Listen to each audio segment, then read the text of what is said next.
Selamat pagi anak-anak hebat. Iya. Nah, bagaimana nih kabarnya hari ini? Semoga kita semua selalu diberikan kesehatan dan juga selalu dalam lindungan Allah Subhanahu wa Ta'ala. Nah, sebelum kita memulai pembelajaran hari ini, Ibu mengingatkan kembali untuk mengisi absensi di Google Classroom seperti biasanya ya. Dan marilah kita awali pembelajaran pagi hari ini dengan membaca suratul Fatihah. Al-Fatihah. Nah, berdoa selesai. Nah, sebelum kita masuk ke pembahasan hari ini, Ibu mau mereview sebentar pembelajaran kemarin. Nah, siapa nih yang masih ingat kemarin kita belajar tentang apa? Iya, benar sekali. Hebat ya, semuanya masih ingat pembelajaran kemarin. Kita akan membahas tentang pantun. Nah, apa saja yang kita pelajari hari ini? Yang pertama yaitu tentang pengertian dan juga ciri-ciri pantun. Yang kedua tentang jenis dan amanat isi dari pantun. Dan yang ketiga, cara membuat dan cara membaca pantun. Sebelum kita memulai pembahasan pada pagi hari ini, terlebih dahulu Ibu akan menyampaikan tujuan pembelajaran. Yang pertama yaitu siswa dapat menguraikan karakteristik pantun yang disajikan dengan lisan maupun tulis. Yang kedua, siswa dapat menentukan isi dan amanat pantun yang disajikan secara lisan maupun secara tulis dengan benar.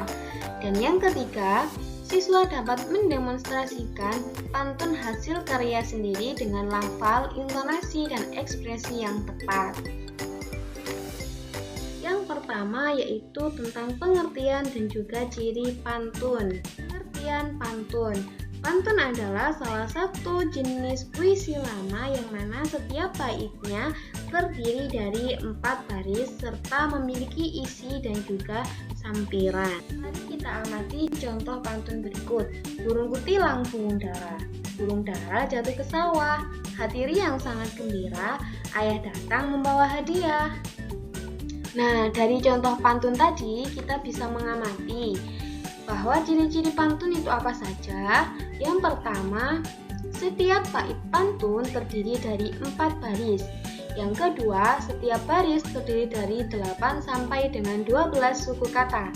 Yang ketiga, baris pertama dan baris kedua disebut dengan sampiran.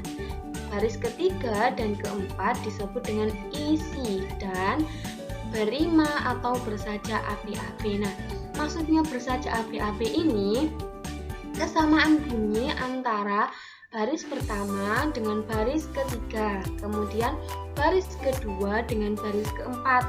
Nah, maksudnya api-api itu akhirnya itu antara akhir sampiran dan akhir isi itu selalu sama.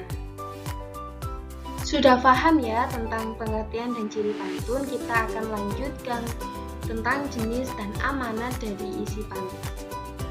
Yang pertama yaitu pantun nasihat. Nah, pantun ini berisikan tentang nasihat yang mana bertujuan untuk mendidik dan memberikan nasihat moral serta budi pekerti. Contohnya yaitu, pamanku seorang petani, punya kebun, punya ladang.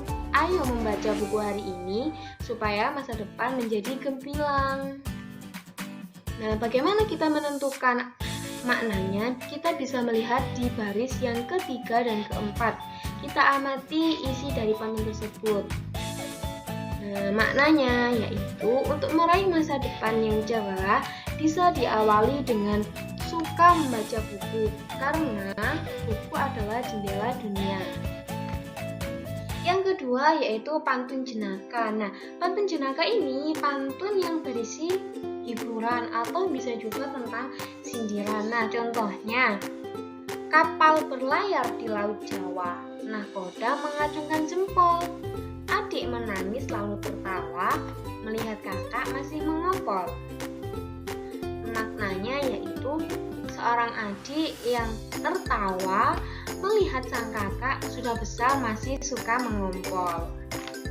Yang ketiga yaitu pantun teka-teki. Nah, pantun teka-teki ini biasanya berisikan tentang tebak-tebakan.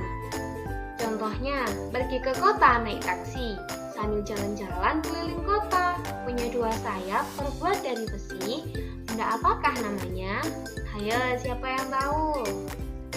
Iya, benar, yaitu pesawat. Yang ketiga yaitu tentang cara membuat dan cara membaca pantun dengan benar. Cara membuat pantun. Yang pertama, menentukan jenis pantun. Kita mau membuat pantun nasihat, pantun jenaka, ataupun pantun teka-teki. Yang kedua, menentukan tema. Yang ketiga, menentukan baris ketiga dan keempat, atau kita menentukan isinya terlebih dahulu. Baru kemudian membuat sampiran di baris pertama dan baris kedua.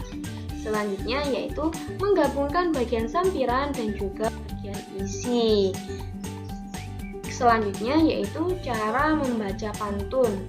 Yang pertama, membaca pantun secara berulang-ulang, kemudian memahami makna dan pesan yang ingin disampaikan, lalu melatih pelafalan agar yang mendengar itu bisa jelas mendengarkan perkataan kita.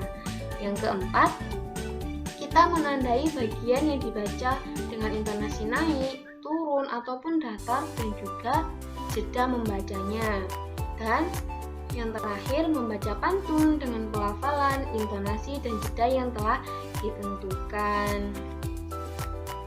Nah, kesimpulan dari pembelajaran pagi hari ini apa saja? Iya, benar. Yang pertama yaitu pengertian pantun. Kemudian yang kedua ada ciri-ciri pantun. Yang ketiga ada jenis pantun. Dan yang keempat ada cara membuat pantun.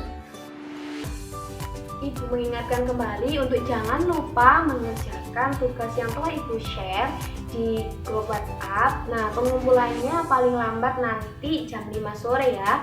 Dan juga untuk pertemuan selanjutnya, anak-anak membuat pantun dan membacakan pantunnya. Baiklah, karena semua sudah paham, Ibu akhiri pembelajaran hari ini. Semoga apa yang telah kita pelajari bisa bermanfaat untuk kita semua.